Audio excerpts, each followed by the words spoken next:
Welcome to the Evening Gamer. I'm Taylor. And I'm Guy. Welcome back, everybody.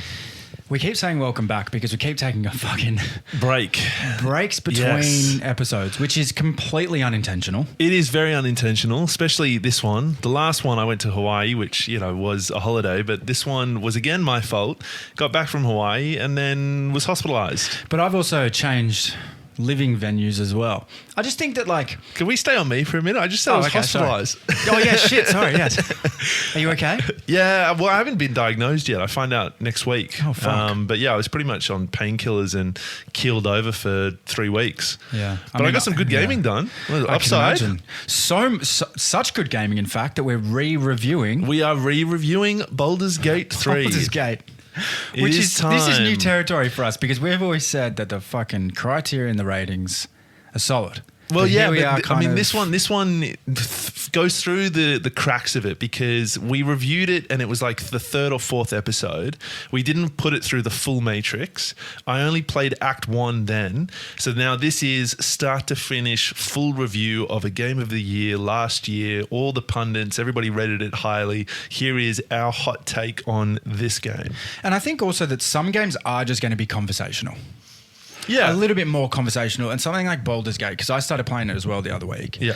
And you discover really fucking quickly that is a mammoth of a game. Oh, it is huge. It actually is so big of a game. Now that I have gotten through to finishing it, even when I was in Act 1 and Act 2, I was like, this is a big game. Yeah. When I got to Act 3 and I started finally closing off quest lines, it's like almost 100 hours gameplay in Act 3 alone to finish it off. Which is double a standard game. I underestimated the sheer size of it, knowing it was massive. It even still exceeded my expectations of how fucking big it was at the end. Yeah. It's ridiculous. Yeah.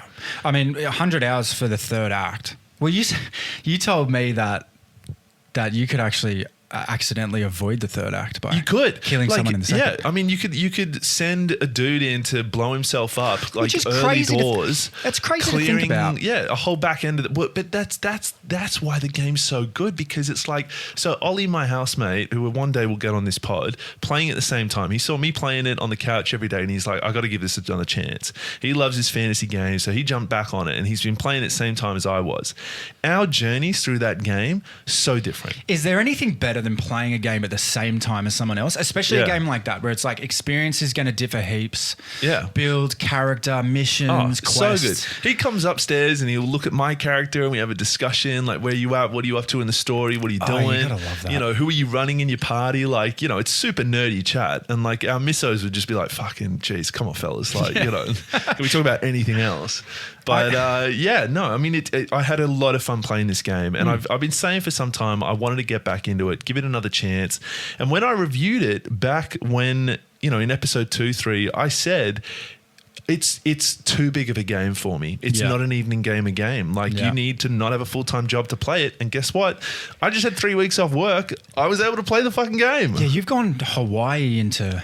I know. Sick leave. It's been okay, for the first thing I was going to say is I actually think Buldurs Gate, you said something there where Ollie said, I'm going to give this a second chance. And I think I'm at the point of giving it a second chance. Do you think that it's one of those games that it's almost like it allures you in with what it could be? Yeah. Like the fantasy element of it, you know that it's going to be very point click, it's quite deep. Loot, quest lines, these types of things. Like it really is that kind of like, it really gives off the aura of like a 90s or an early 2000s top PC game. Yeah. Gaming how it was back then, just obviously really well polished now. Really well polished, yeah. Is it a game that you think most people would give a second chance to and have this kind of arc with it? I would agree. I mean, back when I re-listened to that podcast episode and I said, look, there's a whole group of people out there who, on Reddit kind of found themselves defeated by the game. Too big, too much, not in the headspace for it. Yeah. And like my advice to people is like, you'll come off a lot of other games where it is fast-paced, action-packed, the story goes quick, and that's what you're used to. You're used to quick movement fingers, of the controller, Ghost of Tsushima. I know that was one you recently been playing, or even the one Black Myth Wukong. Yeah. Fast-paced, the Elden Ring, all these kind of games. Yeah. Then you switch to this game. It's like a game of chess. It is. It's a giant game of chess. And like there'll be times where like I put my controller down and it's I'm in the middle of a fight. There's a demon dude bearing down on me, and I'm making dinner. Like, just knowing that nothing's going to happen in the game. Yeah, just kind of thinking about it. Yeah, well, because like I know nothing's going to happen in the game because it's turn-based. It's my turn, and I'm taking my sweet fucking time. Yeah, I mean, and this is my first proper turn-based game in maybe forever, if not at least until for the last 20 years. Yeah, sure. I don't think turn-based has ever been your one. I've done some turn-based. XCOM is a great turn-based game. Yeah, I really enjoyed that.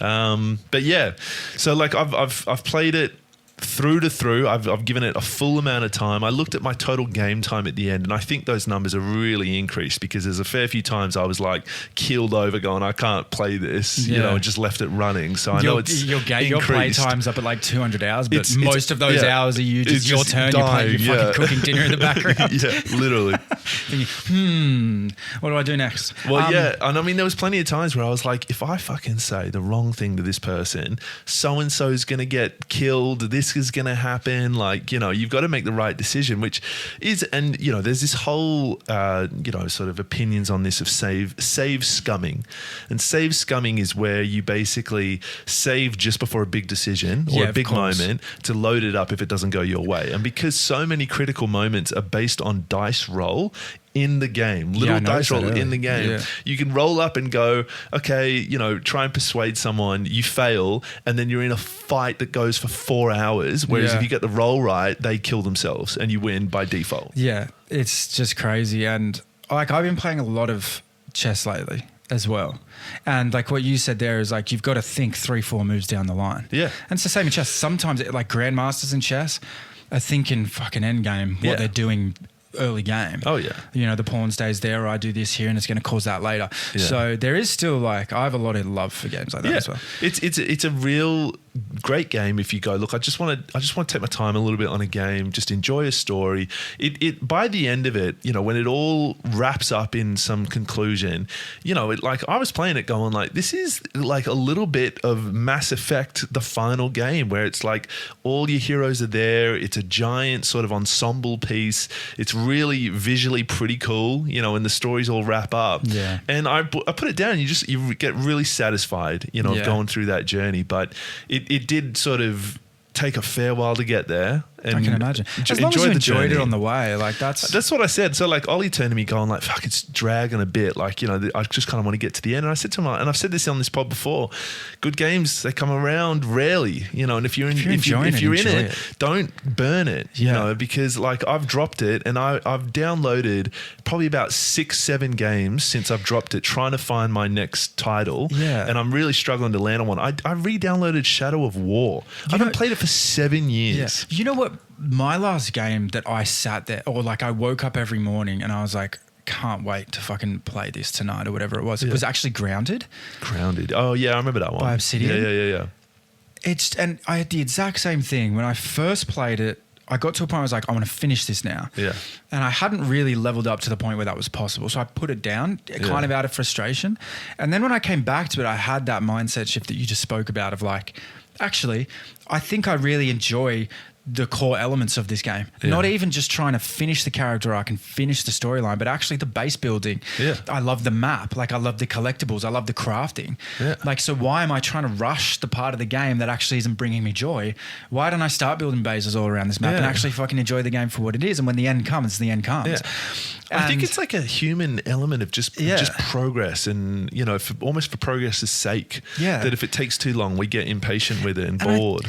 I think I was eyeing off my gamer score on Xbox for a while. I've since switched to Steam, so it's not really a thing anymore for me. But I think you're right. There definitely was an achievement-based kind of agenda there for me, like of just seeing that score climb, which really that comes back to finishing games quickly. And I mean, I've said this, and it's such before. a useless game. Game score's so useless. It is. This is arguably why I never really gave Doom Eternal a really good run for it, because when I played it, I was like, I want to collect everything on every map of every level, and you're like, why are you bothering if you're not some like ultra love this game, it's my be all end all, like I want to replay it 5 times to get every secret. If you just want to play it through for enjoyment, just stop trying to be a collectible fucking hunt freak like I am. Yeah. Because honestly, I could have, like, Ollie's playing Buldurs Gate, same time as I am. He almost got up to the same part I am because he's just fucking playing the story instead of me going down every You're doing loot sessions at Guy again. house, every dungeon, every fucking pit. What do we call them in Remnant? Scrap sessions with Guy. Like, yeah, sort of scrap sessions with Guy. Yeah. I'm very like that as well, mate. Like, Right. that's why I really struggled with Wukong is like,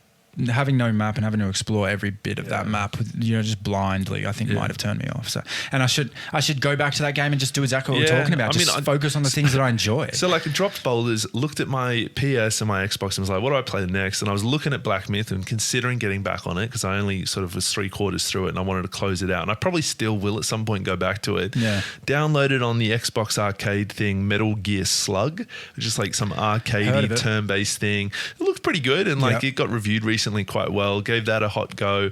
Ghostwire Tokyo, downloaded that sucker, played that for maybe about 40 minutes, then got bored of it, downloaded the Black Ops 6 campaign because that is on the Xbox Game Pass. You can get it for free. Just the campaign. Just the campaign. Makes sense. Started playing that, did the first level, fucking loved it, really enjoyed it. Like great gameplay, really open levels, definitely will go back to that. Nice. But for whatever reason, I was like, it's not scratching that itch. Like it just. Well, FPS is a very particular kind of game. But yeah, I mean, it is. And I think that's the real challenge where like, I think it's more just when you come off a Buldurs Gate 3, you come off a game of the year, you're riding a high. Yeah, there's this inertia of. Yeah. To fill that void is tough, like it's real tough. So I'm considering getting Space Marine 2 and playing that with Ollie, because he's a big Space Marine nut and we're going to do that together. Yeah. And my brother's recently got it as well. So we might, and I know you have it. So, if we can multiplayer it, and there's also Remnant 2 DLC we keep talking about. But what I did say before we started this was we should do the what was it, Ghost of Tsushima DLC, and we'll review that whole game. And we'll review that whole game because really you've been playing it on PC. I played the base game back in the day. Yeah. But yeah, there was also one. Correct me if I'm wrong. From our number one listener. Do you remember what it is? Good old Kyle R. Are you naming him? No, well, yeah. What, am I allowed to? Can you cut that out brother, in a minute? So fucking there I go. He's been on the pod, hasn't he? I'll see if I can edit that out. Yeah. All right. So he was saying about I was rinsing him. Just put his birth certificate up. Yeah, I probably should. What's his credit card number? What was he saying? He was complaining about the wings. It's like, I do enjoy the fact that Kyle has to sit there and listen to this with no right of reply and just get Well, we joked about changing it to Kyle's Corner. Kyle's Corner. Yeah, just Kyle's Corner was corrections, No, what I wanted to say was, though, our apologies for not posting for the last 3 to 4 weeks. Things have just been fucking manic. I mean, as I said, I was in no state to be able to turn up and record. And like, I've been back at work this week, first week back, and just been absolutely slammed pillar to post. So I'm running on fumes at the moment. And it's the same, like I share the same point that we make about games all the time. It's like, I could probably do like an episode myself where I talk about something. And I was like, that's not. I would rather wait 3 to 4 weeks because the podcast is us, I think, and it's so conversational. Yeah, I was saying that you should do one with Kyle. I know he's been absolutely slammed as well, but a filler app just to keep sort of saying that we haven't gone away and we're still here kind of thing. We're still here, yeah. But I mean, we chatted about this before we started recording, but like it is the evening gamer, and for people who are listening to us who might be around our age group, sort of you start having kids, life happens. It's tough to get the time to play these games, and we started this pod on a year that fucking some shit's happened to us. I was gonna say, like, I think that be it that it's November, and there's obviously with Movember and a few other movements like that, there's a big drive for awareness of men's mental health, and I think that overlaps with gaming quite a lot. Like, what I mean by that is in gaming, mental health is quite topical. Yeah, it's often something that's talked about widely in the community, because I think that what walks side by side with mental health is loneliness, and I think that the best way to not feel lonely or feel occupied or do something that doesn't take a lot of energy but does take some effort is gaming. Yeah, I mean it's escapism, to it a little bit, and also sort of stress relief. I mean, think about the sheer quantity of gamers who are out there who they're playing driving games. You're just logging on just to really sort of stress from the day and escape. No, I mean I know the stats probably wouldn't support this, but you're like, think about all those like fathers who used to come home and just like absolutely bottle the family, and now they're on COD. Holy shit! Just going ham Let's not draw on these parallels kids. between those men and gamers. Yeah, I know. I mean, the domestic violence, I'm sure, is not no. decreased with the increase in gaming usage. The way I hear some people carry on COD when they die, it might be contributing. Who fucking knows? Yeah, true. No, what I was going to say though is, yeah, absolutely right, man. Like if we were to speak back in January, or we were to know back in January what our years were going to look like this year, would be looking at that sheet of like what's going to happen. To be honest, I probably would have just said, you know what, I'm going to Europe. Like I'm doing a Kyle. I'm fucking getting out of the country. I'm out. No, but I think. Yeah, and just how we've both emerged from that. Gaming's been a part of that for me as well. One of the games that was huge for me was the DLC in Elden Ring. Like just being able to just log into that and fucking throw myself at a boss, suffering like the whole time. Suffering's a term in that game, by the way. You've explained it before. You can just, and I think that's all it is sometimes, is just fucking wake up every day, shoulders back, chin up, go to work. I mean, do what you can, come home, whack that game on, keep doing that and keep smiling at the universe until something smiles back. I mean, as we keep fucking saying at the start of these pods, keep leveling up. Yeah. Like, you cannot let life defeat you, because it's a game of challenges, and every challenge you learn from it and you try and push forward. And it's like, when my life went to shit, everyone was like, how you doing? You're like, what do you expect me to do? Do you want me to just dive into a bottle? Yeah. Like, no, that's not the option. Yeah. And like exactly what I just said. It's like, you just got to keep kind of getting up, shoulders back, chin up kind of thing. And like gaming, I don't know, like, but what I did want to say is that, I think this is quite topical in the gaming community. So if anyone else out there has a game that helped them through a particularly rough time, I'd love to fucking hear it, because they're the best games. They are. And they hold a big, quite a large part or a good part in our heart, rather. And it doesn't matter what fucking game you play. It could be Mario World Party. Well, on a lighter note, like I now have a new source of game recommendations. And MJ told me that we should record or do a review on Mario Party. So is Mario Party the one where you do the like everybody's got their own controller and you pick little arcade games and you all kind of compete against each other? I think so. It's kind of it's the arcade approach to all of those Mario games. Like, do you remember? Yeah. And there's like huge variety where it's like, okay, in one level you like logs going down a thing, you have to jump at the right time or something. Food in another or something like that. Stuff like that. Okay, yeah. Yeah, so it's that. But I don't mind like kind of navigating into the Switch world. I think Switch has some good things going on at the moment. Have you seen that game It Takes Two? I've played it. Actually, it looks really good. I played it through with my missus. Yeah, it looks like an absolute bundle I know. Of fun, man. The father, it's like the father. They display the father as like a bit of a bumbling idiot. Yeah. And you just, you're like, okay, like men, whatever your political opinion is, every time you watch an advert, why is the man always like some doofus? You're like, Anyway. I would say it's an equilibrium though. I was watching Family Guy the other day, and like just they poke fun at the slam Meg. Like they recently mentioned the Lord of the Rings thing that was quite problematic, where there's like no two female characters talking about anything but a man for more than like 3 seconds. Yeah. Well, so I think there's a healthy equilibrium there. Like, you've corrected me fair enough of going, that age old, when you're at the top of the pyramid a long fucking time, like, and you finally there's a bit of equality. We're like, why are we always displayed as idiots? It can be a long way down. Until you find that center point. Jeez. But if we were to put Mario World Party through the reviewing system, storyline world building. But we did DRG through the review system.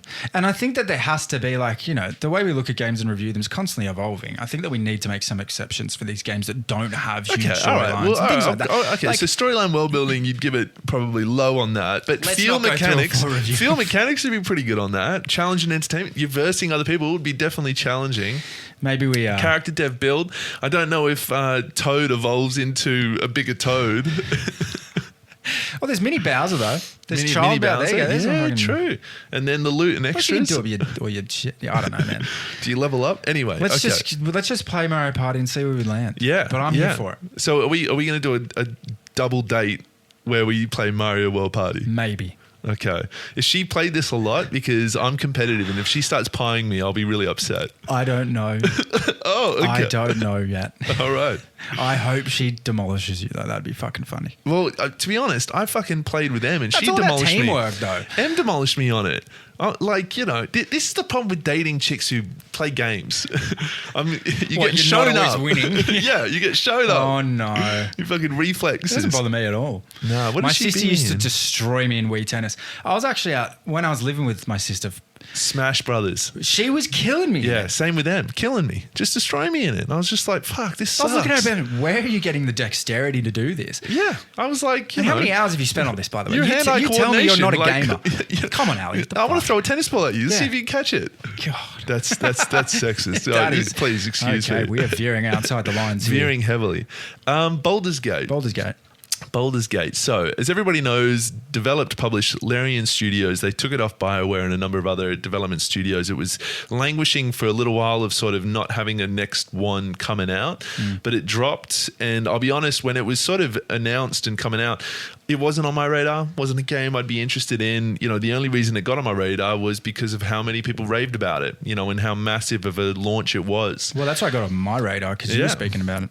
Sold 2.5 million copies in early access alone before it even got full launched. To this day, it's probably over 15 million copies. So it is a bona fide top liner, fantastic. So it is the third in a trilogy, you know, with a number of offshoots that come from it, of the Dungeons and Dragons universe. Yeah. I've never played Dungeons and Dragons. I've never done a campaign. My brother often does campaigns, and He talks about it quite a bit. He does a hell of a lot of effort in writing those stories and setting the scene and all the rest of it. And if you don't know about it, just watch Stranger Things. You know, the kids in that play it. You know, and There's someone was on a TV late night talk show. I know who you're talking about. One of the girls was doing it with Conan O'Brien, which was a perfect way to kind of explain it. It was perfect, and like because it is very it's very storyline heavy and decision making and stuff like that. It's your imagination run wild, and like the way I think she does it is, and she's talking to John Berthroll, I think is his name, and he's in The Punisher, he's in Fury, a number of other really. You might be right. He's a great actor. So she's in Daredevil, and she's explaining that basically it's like, okay, so picture yourself in a forest somewhere, and you're alone. It's nighttime. Off in the distance, you hear a crack, and you've got a bow with you. What do? And you're like, I pull the bowstring, you know, and loose an arrow in that direction. Well, no, and then she's like, roll for it. Yeah, but then he's also like, well, can I see well in the dark? And she's like, so now we're talking about like what's intelligence your vision like? or things like that. Yeah, dark vision. So now we're playing, Dungeons and Dragons kind of thing. And she did a great job of just sort of a real palatable way of trying to picture, you know, that environment without a visual cue. You know, and a lot of this is the audio sort of discussing environments. Yeah. I think especially, you know, I think that making topics that people might not be super interested in or might not know a lot about and making that information digestible is a really important life skill. Oh yeah. And being able, and storytelling are two things that I'm constantly trying to work on. Yeah. I mean, you know, that's probably why we've both ended up in sales and doing a podcast. Yeah, if I can take something that communication you think you'd have no interest in and make you understand it within 10 minutes, that's a fucking life skill. And that video that you're talking about there is a perfect example of that storytelling and making something digestible. I think that's arguably, you know, the one clip that's kind of really put it in kind of perspective and a little bit of playing because Buldurs you know what's Gate, funny is after I watched that video, I was like, I'd give it a go now. I'd give it a go. Yeah, fuck. You know, I might even get my brother to set up a campaign for us. Sit around he's done a fair few of them, and like four other guys and have a go at it. Why not? Yeah, I think it'd be great fun. You know, we should rope Kyle into it. Episode 31, Dungeons and Dragons. This pod becomes a Dungeons and Dragons. we could just record like an hour of D&D gameplay. I roll maybe a 6. Well, the thing about it is you can roll like a fucking 48, can't you? Yeah, they got big die. Yeah, big die, huge die. Big die. Yeah. Anyway, back to Buldurs Gate. Yes. So storyline, world building. I've given it a 10. Okay, straight 10. It is immense. It is sprawling. There is so many lines the world can go down. There's so many ways the world can finish or the story can end. It is a little bit slow for a player coming in. You know, it's the third in a series, so you don't know who the big bad are, who the religions are. When characters reveal themselves, you're like, who the fuck is this guy? Oh, he was the big bad in the last game. You know, shock horror. And and I think Act 1 especially, because I have played a little bit of it, Act 1 is so much storyline. Yeah. Yeah. And you realize it's actually just little feuds between the different species. Groups, yeah, and then it species, actually yeah. is a massive, one bad guy and Yeah. everyone else is kind of like has alliances because of that. It's Yeah. actually just everyone kind of doesn't really like each other that Yeah, much. pretty much, and the Githyanki are like, fuck those people, and I played a drow, which is a dude who lives underground, and you're like, it's sort of, there's so many variety in terms of the characters you can be, the builds you can have, but you are right. And so Act 1 is a little basically bit... just racism, really. A little bit, It's pretty not much. really conflict. It's just people not liking people. Yeah, but pretty But good I don't storyline. trust any of Yeah. you. Your whole race, I don't trust. Yeah. Fucking hell. So yeah, it is a bit slow, but I'm not marking it down for that because it's the third in a trilogy, and a lot of players will be returning players who know this sort of Yeah, stuff. plot is thick by this point. And I was happy to look it up and just kind of accept it for what it is, and kind of go, it's high quality storytelling. I don't mind if I'm coming into the story late in the game. I mean, you've also got a choice there to be like, well, do I go back and play the first 1 and 2? And the answer is always no. Well, yeah. You're like, especially it'll ruin this game for me, and I don't have the bandwidth for that game right now. that is that many years old now, because we're talking 15, maybe 20 years old now, like a long time. I think I looked at gameplay of what it looks like, and it looks almost like Diablo sort of 1 or even like a precursor and it's to that. a big step back in terms It's of a graphics huge step and back. experience. Yeah, this one is just, it's so modernized. The way you can fly the camera around, the environments you're in, they're all so beautiful, so well thought out. It's visually amazing. In the course of events as you unfold a fight or just traversing is fantastic. Yeah, so good. So you get storyline of 10. 10. I'm happy that we're back on the 10s. I think there are some games that are worthy of 10s. This one is definitely worthy of 10. Of just the sheer variety is a 10. So the feel mechanics, I gave this an 8.5.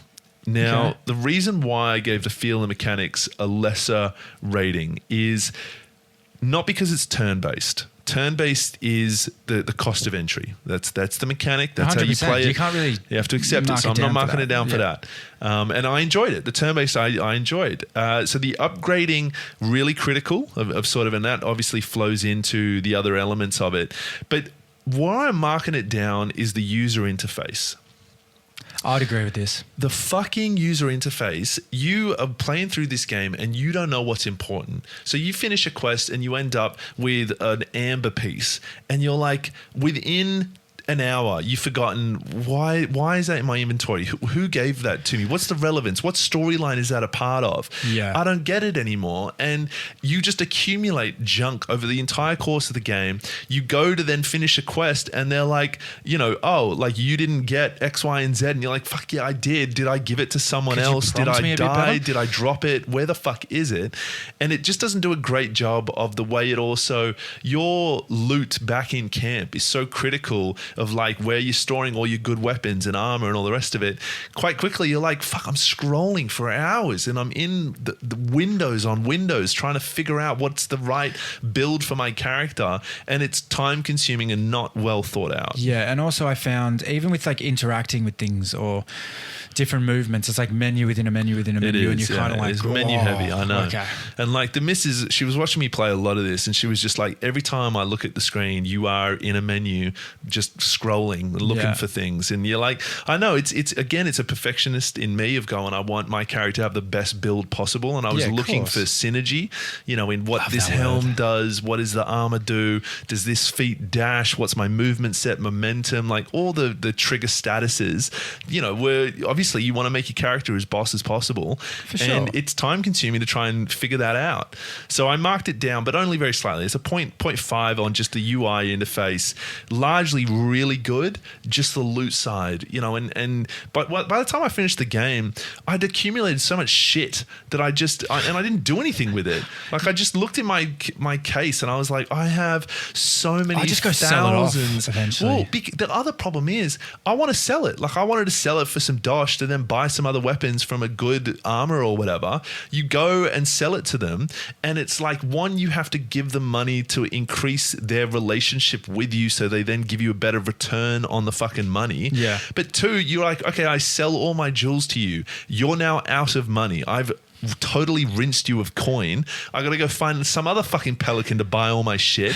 And it's like, I'm not on the stock exchange here. I'm trying to fucking kill dragons, yo. Like I actually hate it when merchants in games run out of either Or not so much materials. I can understand that, like they can't have 1,000 of the best thing because then you can just get rich and have 1,000 of the best thing. I get that. But especially running out of money gets so annoying. I mean, but again, it's like you kind of respect it and give it credit because it's another thing you got to think about and realism. It draws you. It's realism. So it's like I can't be too harsh on it. It's just sometimes a bit of an annoyance. So that was the field mechanics. So by and large, really good, real well thought out mechanics of sort of the turn-based and how spells hit each other and who does what at what moment. Really nicely done. Challenge and entertainment, I gave it a 10. Oh, wow. I found it, the Act 3 particularly was quite challenging of taking on a lot of these bosses, and they kept throwing up unique changes. So you'd go into a boss fight and there's all this stuff on the wall that gives everybody a shield. And you're like, I haven't come up against this before. And it just drops it on you. No warning, no tutorial. You have no idea how to destroy it. Yeah. So you're just flinging spells and other things and arrows at these fucking war mechanics to try and unshield the dudes who are fucking charging at you, trying to kill you. And you're just like scrambling to figure it out. And like every battle was unique and different. You're versing a giant spider and there's webs everywhere and the webs are flammable, and if you use a fire spell you might drop one of your dudes to their lots oblivion. To think about, So much, so unique. So the challenge was great and the entertainment really good. I love a game, especially from a challenge perspective, that incorporates gaming IQ. Yeah. Like we talk about gaming IQ often in the FPS space or like the battle royale space because your decision making can be big in those games. But I also love games like this where your IQ can come into it. Yeah, I mean, your ability to adapt and problem solve, and be able to do the same or achieve the same outcome in multiple different ways is a fucking great game. And it's really satisfying going, trying to work through, okay, what's the best build for this setup? Who complements whose weapon set complements who? And then you come into a fight and you're like, oh, everybody is immune to fire damage here. Fuck, I've just built my entire party on fire damage. This whole next sequence is going to be a shit show as I try and work my way around it, which is really fun. Squirtle when you need him. Yeah, exactly. Character dev build 10. So nice. The variety of the character development and the build variety is huge. You would have done this. You go in, you're picking male, female, and all the various races, and then on top of that, what build you're going to go with. Is it a sorcerer? Is it a fighter? Is it a this? Is it a that? Is it a rogue? Is it a druid? Is it a fucking... And just a point there, I never rush that anymore. No. I used to. I think at the beginning of Elden Ring, look, I didn't rush it, but I was like, what is this? Because you don't know how important, like that Elden Ring, I was still very new to the Souls games and I didn't know how important build was going to be. Yeah. But like with Buldurs Gate, when I was going through the character creation, I was like... So important. Like it changes reading the whole way the game unfolds. The whole way. Like Ollie came upstairs and he was like, oh, I'm running a sorcerer.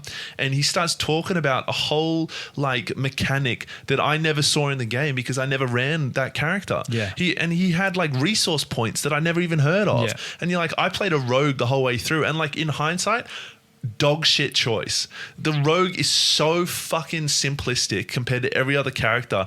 I'm literally running around in the dark, popping up, just crossbowing a dude, and that's my only move. I have my one move in the entire game. Ollie's over there with mage fucking armor, throwing sleet ice storms and like fucking meteors at people, and I've got a crossbow. You've got to be careful. There's always the foot soldier build in every game. It's like Bangalore and Apex Legends. She's just got double time, just smoke, and something else. Like, I mean, to be honest, I don't want to ruin it for you because you'll get through it. Thankfully, I was able to make my character a bit more interesting by basically borderline killing him. So like, I kind of just infected him with this shit that made him better. And more interesting. So nice. It did make it better. But if it was him the whole way through, I would have been like, I'm respecking this guy. Yeah. It's so bad. Fair.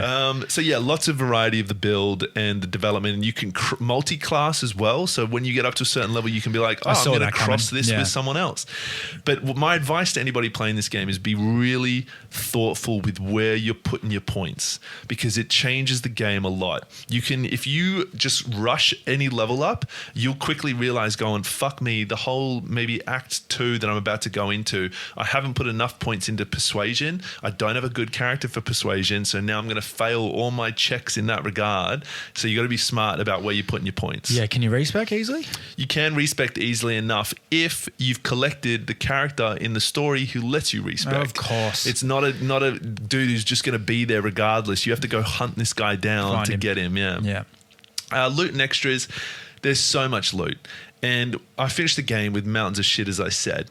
And the loot, there is so much variety of build that you often find loot that you're like, I don't need this to anybody. Like it's an unarmed +2 to unarmed punches, and you're like, I'm not running an unarmed dude who's punching people, so this is useless to me. Yeah, of course. But that's good, finding loot that isn't relevant. You're not always going to get the next thing that's better and better and better. Especially in a game like this, no chance. Yeah, so like that was interesting and fun, and kind of wanted to encourage you to maybe try different builds that you weren't used to. But yeah, there's a lot of different loot in it. And so I gave it a 9. Nice. For the loot.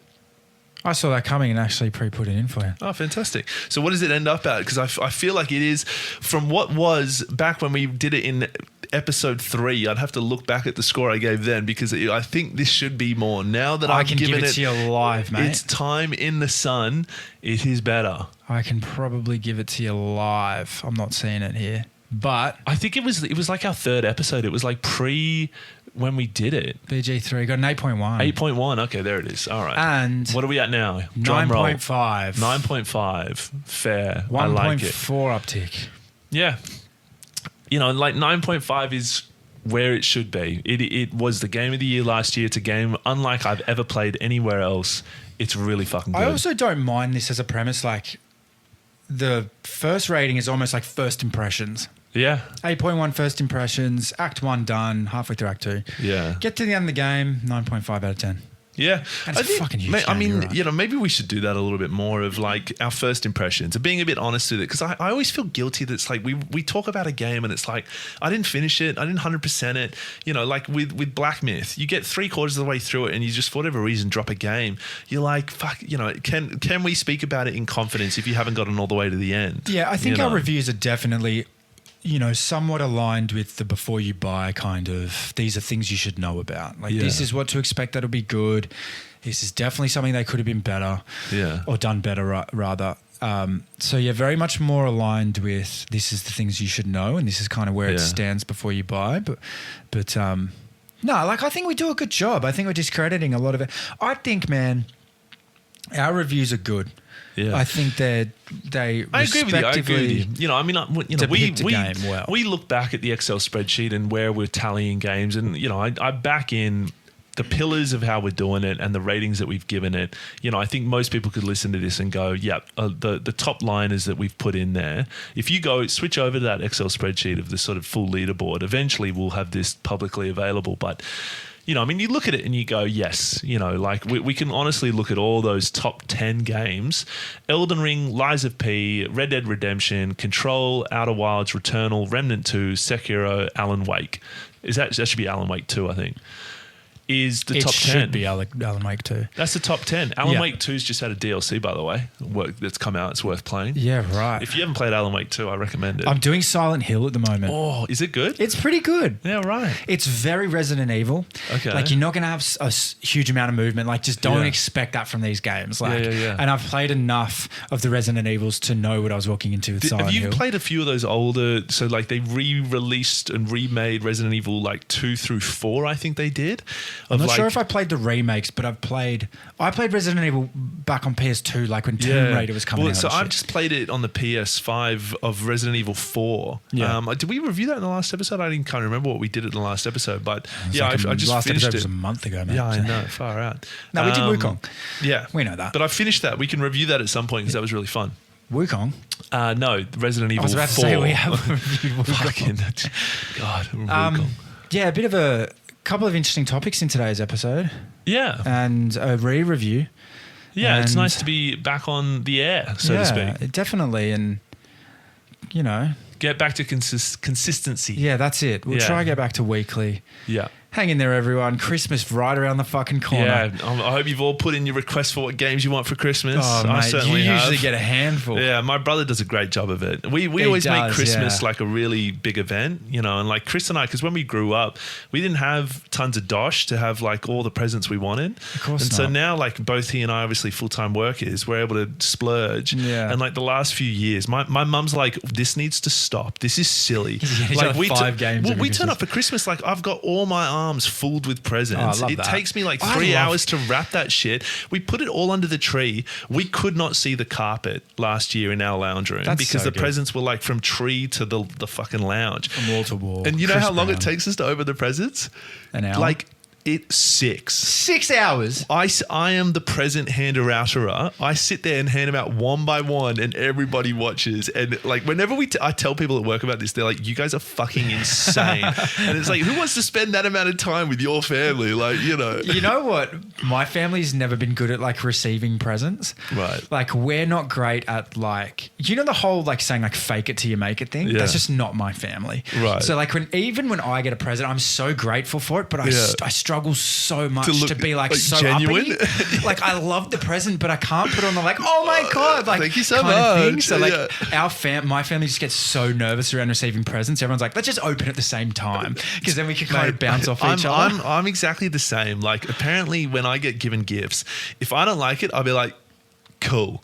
But if I like it, I'm like, oh, sick. Like, yeah, I'm really excited to play this game. Like, you know, I don't fake it at all. Like, so if you give me a shit gift, you know it's a shit gift the moment I unwrap it. Where does my family going to receive gifts just so low energy as it is? So I really have to dial up the like, but I mean, like, you know, if it's you being you, if it's a good gift and it's genuine, you know, your family wouldn't recognize it anyway, you know.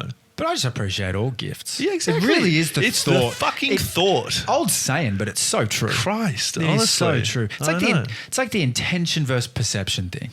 You know, like the intention of someone just getting something for you is sometimes nicer than either how you perceive it or even what it is. Yeah, exactly. No, too true. Too true. But yeah, Christmas around the corner, everybody. I hope you all have a great holiday season and a New Year's Eve that always under-delivers. Always under-delivers. Fucking hell. Like, you know, even at our old age now, every year you're like, what are we doing for New Year's Eve? You know, it's got to be exciting. And 6 hours just before fireworks, we're still texting. Sit there and like, but to be honest, I am looking forward to it this year. No matter what I do, I'm going to be like, thank Christ, 2024 is fucking behind me because I am sick of this year. Yeah. Keep leveling up, everybody. Don't be an NPC. Thanks for listening.